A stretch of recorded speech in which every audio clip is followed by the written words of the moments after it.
વિરામ બાદ આપનું સ્વાગત। સ્થાનિક સ્વરાજ્યની ચૂંટણી પહેલા ટીવી9ની ટીમ પાલડી વિસ્તારમાં પહોંચી છે। વીઆઈપી વોર્ડ મનાતા આ વિસ્તારમાં સ્થાનિકો કોર્પોરેટરને 5માંથી 3 નંબર કેમ આપે છે તે પણ જાણીએ।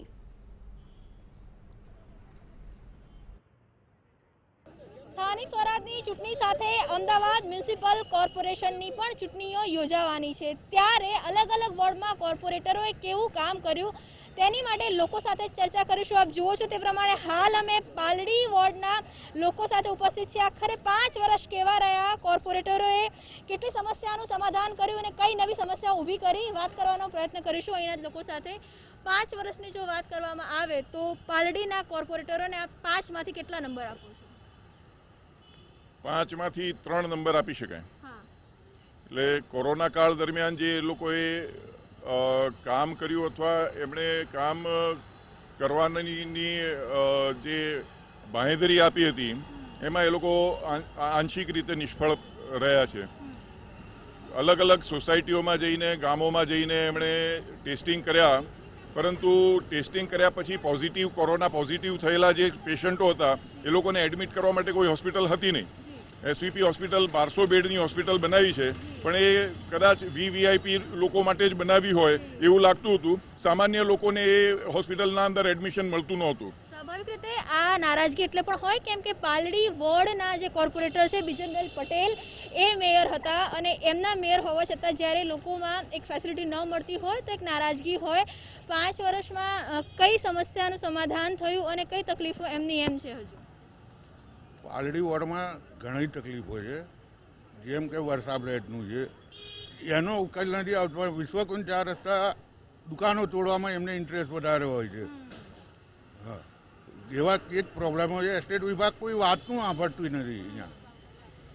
એટલે કોર્પોરેટરોમાં પણ એવું છે કે મત લેવાના હોય છે ત્યારે આવે છે અને સમસ્યાઓ ત્યાંની ત્યાં છે। એવા કયા મુદ્દાઓ છે કે જેના સમાધાન થયા અને એવા કયા મુદ્દાઓ છે કે જે વર્ષોથી પાલડી વીઆઈપી વોર્ડ હોવા છતાંય પેન્ડિંગ છે?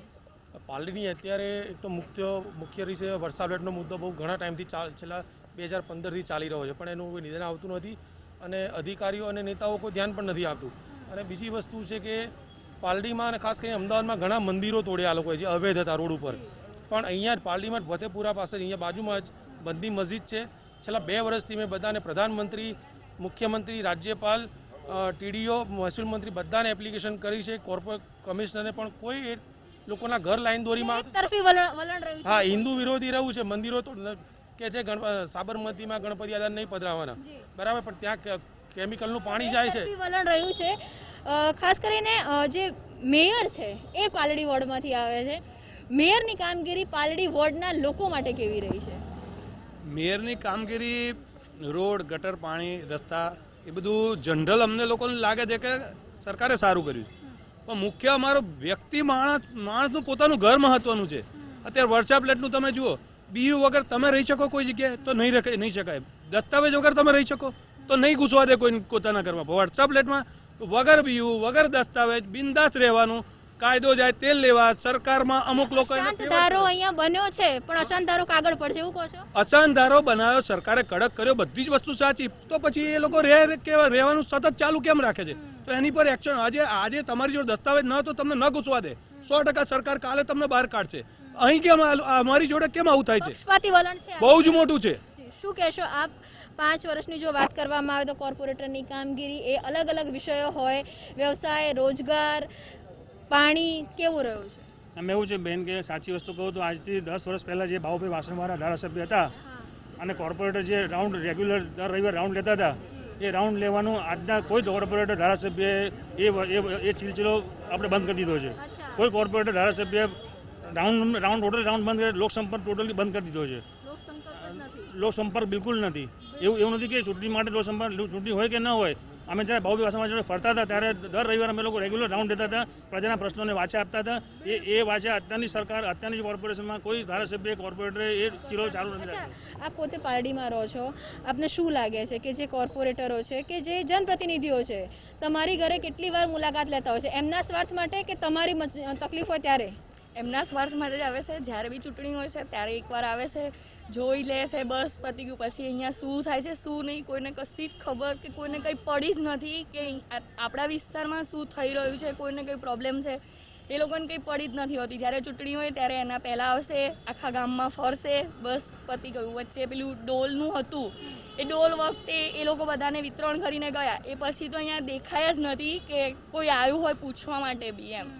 મહિલા મતદાર તરીકે શું લાગે છે કે 5 વર્ષમાં શું થવું જોઈતું હતું, શક્ય હતું થવું, એ નથી થયું?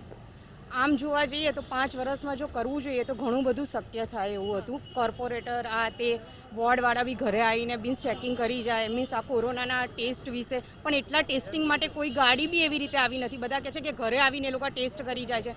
ઘણી વખત તો ફોન કરીએ તો બી એ લોકો આવતા નથી. એટલે એવું કહેવાની સ્થાનિક સમસ્યામાં જ્યારે તમે ફોન કરો છો તો રિસ્પોન્સ કેવો મળે? ના, એકદમ કોઈ રિસ્પોન્સ મળતો નથી. આપણે ફોન કરીએ ત્યારે 4-5 દિવસ સુધી તો આપણે ફોન જ કરવા પડે છે, પછી એ લોકો આવીને આપણે ત્યાં આવીને એ પ્રોબ્લેમનું સોલ્યુશન કાઢે છે. અને એ બી તરત તો નીકળતું જ નથી. કેટલી વાર તમે ત્યાં ધક્કા ખાઓ, વાતચીત કરો, પછી એનું સોલ્યુશન. ઘણી વખત એવું હોય છે કે એ લોકો આપણને વ્યવસ્થિત જવાબ બી નથી આપતા ત્યાં આગળ. અચ્છા, 5 માંથી નંબર આપવા હોય તો કેટલા આપશો? 3. તમે કેટલા આપશો? 2. તમે કેટલા આપશો? 3. તમે કેટલા આપશો 5 માંથી નંબર આપવા હોય? 3. એટલે સરેરાશ જે અહીંયા કામગીરી છે, કેમ કે પાલડી વોર્ડ છે, વીઆઈપી વોર્ડ છે, મેયર આ વોર્ડમાંથી આવે છે, ભાજપના ધારાસભ્યોનો આ વોર્ડમાં દબદબો છે, એમ છતાં પણ લોકોમાં નારાજગી છે કે જે કામ થઈ શકતા હતા, શક્યતા હતી, એ અશાંત ધારાની વાત હોય કે કોરોનાની ટેસ્ટિંગની વાત હોય કે અન્ય સવલતોની વાત હોય, એ રીતે નથી થઈ. રોડ રસ્તાની વાત હોય એ પણ એવા નથી થયા જેવા જોઈતા હતા. અને એક નારાજગી પણ અહીંયા છે કે મત લેવાના હોય છે ત્યારે જનપ્રતિનિધિઓ આવતા હોય છે. આ છે પાલડી વોર્ડનો ચિતાર. બીજા અનેક વોર્ડના લોકોની શું વાત છે એ આપના સુધી પહોંચાડતા રહીશું. કેમેરામેન દીપક સાથે કિંજલ મિશ્રા, TV9 અમદાવાદ.